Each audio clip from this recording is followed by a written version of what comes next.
नमस्कार, जय श्री कृष्णा। आज हम आपको बताएंगे कि यदि आप मकर लगन के जातक हैं तो मई 2020 मई 2020 आपके लिए कैसा गुजरने वाला है। पूरे विश्व में अभी कोरोना की महामारी है, लॉकडाउन चल रहा है, पूरा देश पूरा विश्व।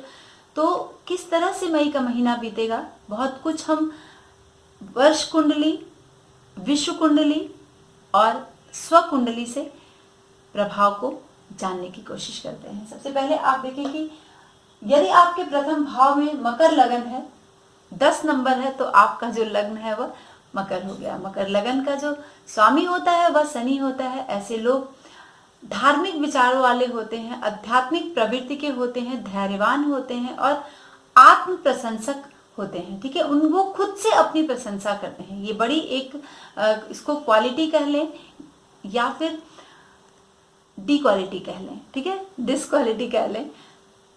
आत्मसंतुष्ट नहीं होते हैं, वो अपने ज्ञान से धनार्जन करते हैं, अपने बल से धनार्जन करते हैं, अपने शौर्य से धनार्जन करते हैं।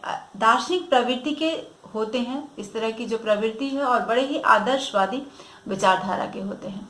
पुत्र की अपेक्षा कन्याएं ज्यादा होती हैं, लेकिन यदि पंचम भाव पर बृहस्पति की दृष्टि पड़ जाए तो पुत्र की पूरी संभावना बनती है कि 2 पुत्र की संभावना बनती है। चलिए आगे बढ़ते हैं और देखते हैं कि मई के महीने में लग्नेश आपका कहां पर विद्यमान है और कौन सा ग्रह इस लग्न और इस राशि के लिए शुभ है। सबसे पहले शुक्र और बुध इस लग्न के लिए बहुत ही शुभ होता है। बाकी ग्रह सामान्य होते हैं, अशुभ होते हैं, लेकिन सबसे इंपॉर्टेंट जो ग्रह है वह शुक्र और बुध है मकर लगन वाले जातकों के लिए।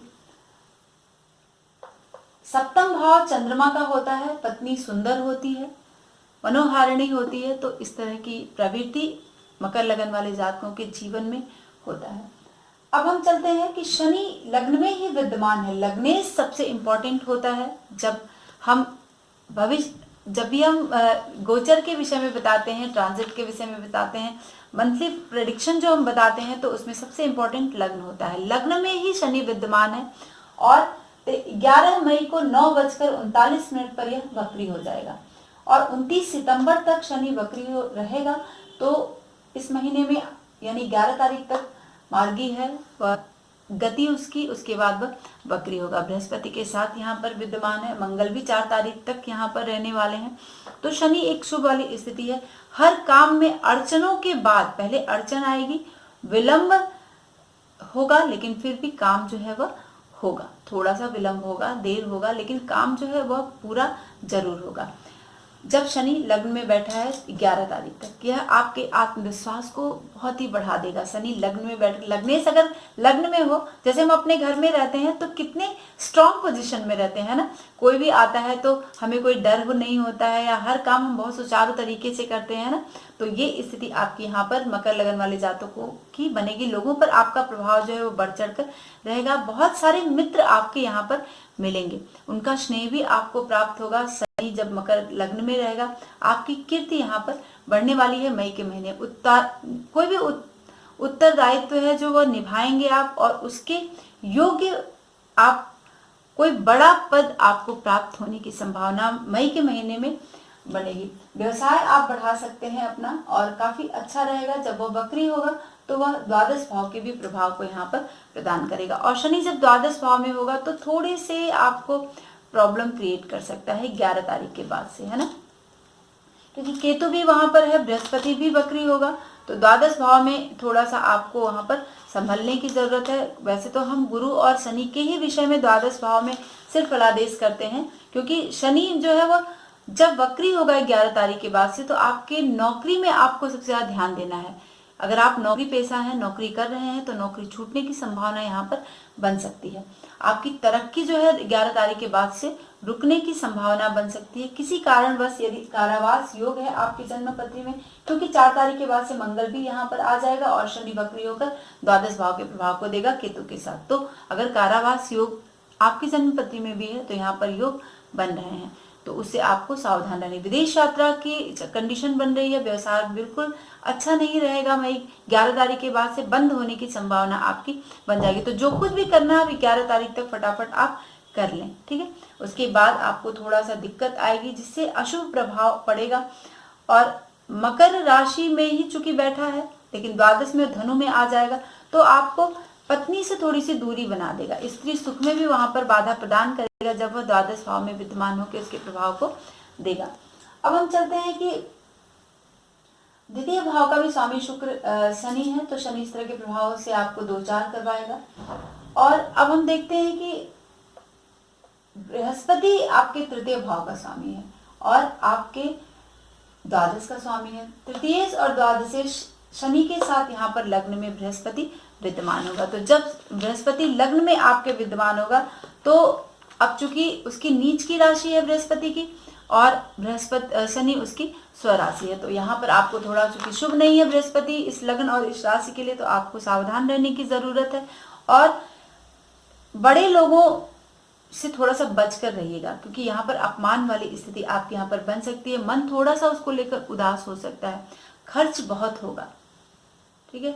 11 तारीख तक शनि भी यहाँ पर पॉजिटिव देगा, तो खर्चे में थोड़ी सी सावधान रखें। स्त्री, क्योंकि पुत्र का संतान का कारक होता है बृहस्पति, तो पुत्र से संबंधित उनका स्वास्थ्य खराब हो सकता है। इस तरह की चीजों पर आपको बहुत और विशेष ध्यान देना है।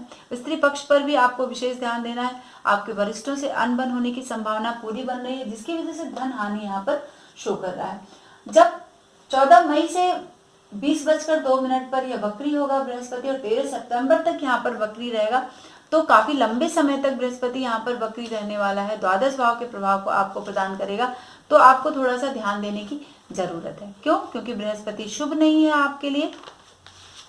तो यहाँ पर क्योंकि द्वादश भाव में बृहस्पति और शनि ही थोड़ा विशेष शुभ प्रभाव देते हैं, मन में थोड़ी स्वस्थता नहीं रह जाएगी और पैसे की तंगी आपको बन जाएगी। और व्यवसाय में भी शनि और बृहस्पति दोनों यहाँ पर व्यवसाय में आपको वक्री जब होंगे तो व्यवसाय में दिक्कत प्रदान करेंगे। अब चलते हैं कि मंगल चतुर्थ भाव का स्वामी है और एकादश भाव का स्वामी होकर कुंभ राशि में यानी द्वितीय भाव में मंगल विद्यमान है। कुंभ राशि में मंगल की स्थिति, द्वितीय भाव में मंगल की स्थिति, वाणी पर थोड़ा सा आपको ध्यान देने की जरूरत है, बहुत ज्यादा, क्योंकि द्वितीय भाव में जब भी मंगल विद्यमान होता है तो वो शुभता नहीं प्रदान करता। चूंकि इस लग्न और इस राशि के लिए भी शुभ नहीं है, तो आपको धन नहीं मिलने वाला है, ठीक है। धन में थोड़ी सी रुकावटें डालेगा मंगल। व्यवसाय में भी आपके यहाँ पर रुकावटें डालेगा। सट्टे लॉटरी में बिल्कुल से पैसा न लगाएं, नुकसान की स्थिति बन सकती है। और थोड़ी सी आपको स्त्री पक्ष को लेकर है, आपके मन में कुछ चीजें प्रफुल्लित हो, मतलब एक इच्छा जागृत होगी, लेकिन वहां आपको बचना होगा। एनर्जी लेवल आपका बढ़ा हुआ रहेगा, वहां पर आपको बचना होगा। और लोगों से आपको अपशब्द सुनने की संभावना यहाँ पर बना रहा है पूरे मई के महीने में कि 40-45 डेज मंगल यहाँ पर सेकंड हाउस में विद्यमान होता है, ठीक है। अब चलते हैं, मंगल से बचना है। शनि वक्री होगा तो भी यहाँ पर सावधानी, गुरु वक्री होगा तो भी यहाँ पर सावधानी। अब चलते हैं कि पंचम भाव का स्वामी शुक्र है। शुक्र यहाँ पर शुभ होता है और आपके दसम भाव का स्वामी होकर यहाँ पर मालव योग शुक्र बना रहा है। तो ये स्थिति आप देखेंगे कितनी अच्छी है शुक्र की। शुक्र पंचम भाव में बैठा है, तो अगर विद्यार्थी वर्ग हैं तो आपके लिए बहुत ही शुभ है। ये पूरा महीना आपके लिए बहुत ही पॉजिटिव जाएगा, नेगेटिव की तो के चांस ही नहीं है शुक्र की वजह से। क्यों? क्योंकि आपका पंचमेश और कर्मेश शुभ है। लोगों से आपको यहाँ पर मदद मिलेगी। शनि भी आपको स्टार्टिंग में 11 तारीख तक लोगों से मदद दिला। सब तरह के शुक्र यहाँ पर पॉजिटिव आपको सुख प्रदान करेगा। पर स्त्री से आपका संपर्क यहाँ पर बन सकता है। यदि आप विद्यार्थी हैं तो भी आपको बहुत संभल के रहना है। लड़कियों से, अपने जो भी आपके पार्टनर है उनसे सब चीज़ों पर आपको ध्यान देना है। और इन सब चीज़ों को एंजॉय करते हुए पूरा मन आपका बहुत प्रसन्न रहेगा मई के महीने में। अब चलते हैं, शुक्र के साथ सूर्य और बुध भी विद्यमान है। तो अगर आप इस तरह की सुख भोग रहे हैं, मंगल भी आपको इस तरह की कंडीशन बना रहा है, तो सूर्य बैठा है। सूर्य से सावधानी आपको यहाँ पर बरतनी है। क्यों? क्योंकि सूर्य आपके अष्टम भाव का स्वामी है और कोई गुप्त चीजें, गुप्त बातें, कोई बाधा आ सकती है, आपकी बदनामी हो सकती है, कोई इधर उधर बात आपकी कर सकता है। तो यहाँ पर आपको सावधान रहने की जरूरत है, जो भी मकर लगन के जातक हैं। छठे भाव का स्वामी बुध है और बुध यही राहु बैठा हुआ। राहु छठे भाव में बहुत ही पॉजिटिव देता है। शत्रु आपके बिल्कुल से परास्त होने वाले हैं और अच्छी स्थिति राहु यहाँ पर बनाता है। छठे भाव का राहु बहुत ही अच्छा होता है और चूंकि बुध है स्वामी और आपका भाग्येश भी बुध है और आकर केंद्र में बैठा है, यानी त्रिकोण और केंद्र का यहाँ पर बुध संबंध बना रहा है, सूर्य के साथ विद्यमान है। बुध की स्थिति 9 मई तक चतुर्थ भाव में रहने वाली है। तो जब चतुर्थ भाव में बुध यहाँ पर संचरण करेगा तो आपको किस तरह की चीजों से नवाजेगा। चतुर्थ यानी भाग्येश का चतुर्थ में चले जाना, ये बहुत ही अच्छी स्थिति बन रही है। तो आप विद्या, बुद्धि, संतान, ये सारे पक्ष आपके यहाँ पर बहुत ही पॉजिटिव होने वाले हैं। जब पंचम भाव में बुध आएगा 9 तारीख के बाद से वृष राशि में संचरण करेगा और 13 मई को उदय होगा। ये जो बुध है, देखिए यहाँ पर पंचम शुक्र भी यहाँ पर वक्री हो जाएगा। 13 मई को शुक्र वक्री होगा 12:15 पर और 25 जून तक वक्री रहेगा। तो जब वक्री होगा तो ये चतुर्थ और पंचम दोनों भाव के प्रभाव को यहाँ पर आपके प्रदान करेगा। तो जब पंचम चतुर्थ भाव के प्रभाव को रहेगा तो व्यवसाय में आपको शुक्र यहाँ पर लाभ दे देगा, धन आपको दिलवाएगा पूरा, और स्त्री सुख भी बहुत अच्छा दिलवाएगा।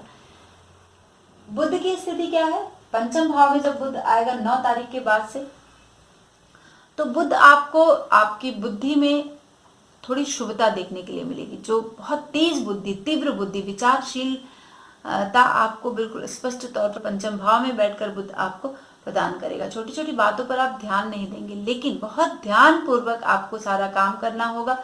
शेयर बाजार में अगर आप पैसा लगाते हैं, व्यवसाय में पैसा लगाते हैं, तो भी आपको लाभ मिलने के पूरे चांसेस हैं। बुध यहाँ पर 9 तारीख के बाद से आपको प्रदान कर रहा है। अब बुध पूरे महीने 13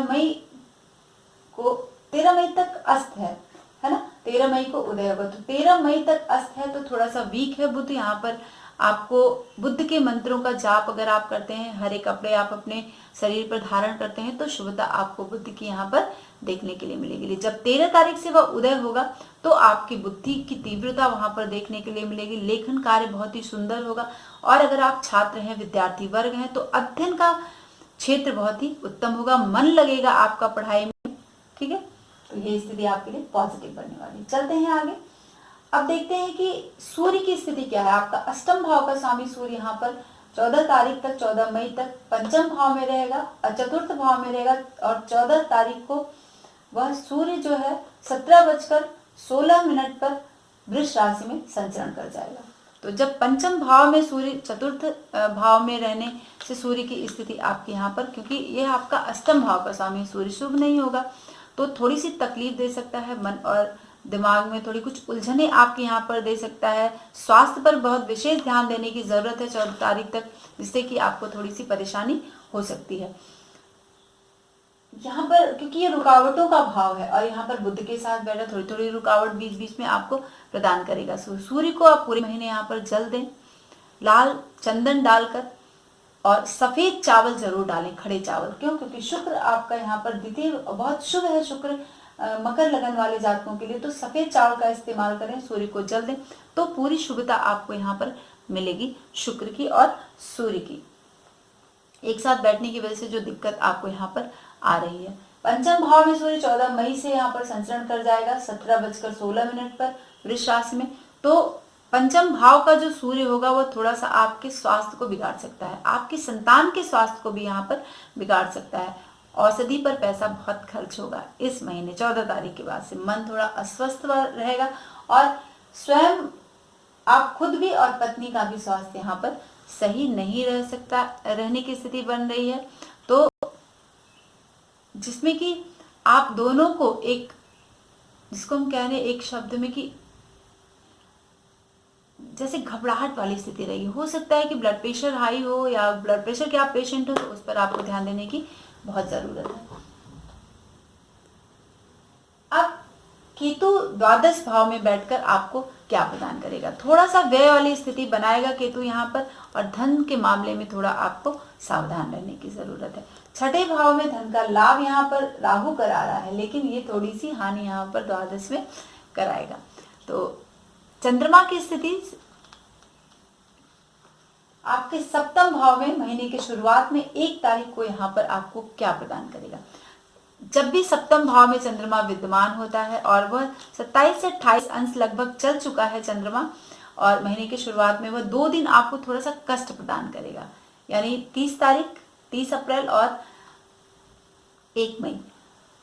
2 और 3 तारीख को वह सिंह राशि में संचरण करेगा, यानी अष्टम भाव में संचरण करेगा। तो यहाँ पर आपका मन जो है प्रसन्न होगा, नींद अच्छी आएगी जब वह सिंह राशि में संचरण करेगा।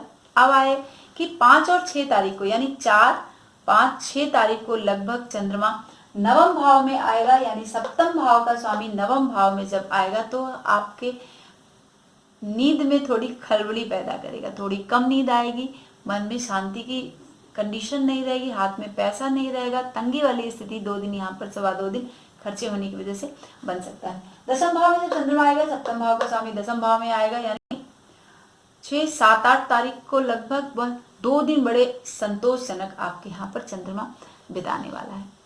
तो चंद्रमा की कंडीशन जो है जब वो लग्न में आएगा, यानी 6, 7, 8 तारीख को एकादश भाव में चंद्रमा आएगा तो स्थिति अच्छी होगी, लाभजनक स्थिति, संतोषजनक स्थिति चंद्रमा यहाँ पर बनाएगा। जब द्वादश भाव में चंद्रमा आएगा तो यहाँ पर थोड़े से आपको व्यय करा सकता है, ठीक है, धन की हानि करा सकता है। और केतु के साथ यहाँ पर विद्यमान होगा, यहाँ पर चूंकि गज केसरी योग बनाएगा, लेकिन फिर भी आपको यहाँ पर सावधान होने की जरूरत है। यहाँ से डेट गिनते जाए, सवा 2 दिन चंद्रमा यहाँ पर रहता है। और जब लग्न में आएगा, मकर राशि में जब चंद्रमा आएगा, यानी 1 तारीख, 2, 3, 4, 5, 6, 7, 8, 9, 10, 11, 12, 13, 14 तारीख को लगभग आपके जब लग्न में चंद्रमा आएगा, अब चूंकि वहां पर बृहस्पति, शनि सब विद्यमान है, तो अब चंद्रमा शुभ नहीं है तो खर्चे बढ़ा देगा, व्यर्थ के खर्चे करवाएगा और मन थोड़ी अस्वस्थ रहेगा। इस तरह की कंडीशन चंद्रमा यहाँ पर बनाएगा। तो आपको जब शनि वक्री होगा तो आपको थोड़ा सा सतर्क रहने की जरूरत है, क्योंकि आपके पद प्रतिष्ठा में थोड़ी हानि कर सकता है ना। तो 11 तारीख, 11 मई से 14 मई से आपको थोड़ा सतर्क रहने के चांसेस रहना होगा। आपको शनि का उपाय करना होगा, प्लस आपको बुध अस्त है भाग्येश, तो यहाँ पर 9 तारीख तक आपको बुध का उपाय करना है। शुक्र पूरे महीने आपको बहुत ही शुभता प्रदान कर रहा है, सूर्य की वजह से रुकावटें आएंगी, है ना। तो इन सब सूर्य में को जब जल दें आप, तो जल में सफेद चावल रोली के साथ जरूर डालें, तब आपको बहुत ही शुभता शुक्र का जो पूर्ण प्रभाव है वह देखने के लिए मिलेगा। और मिलते हैं नेक्स्ट वीडियो में। आज के लिए बस इतना ही मित्रों, नमस्कार।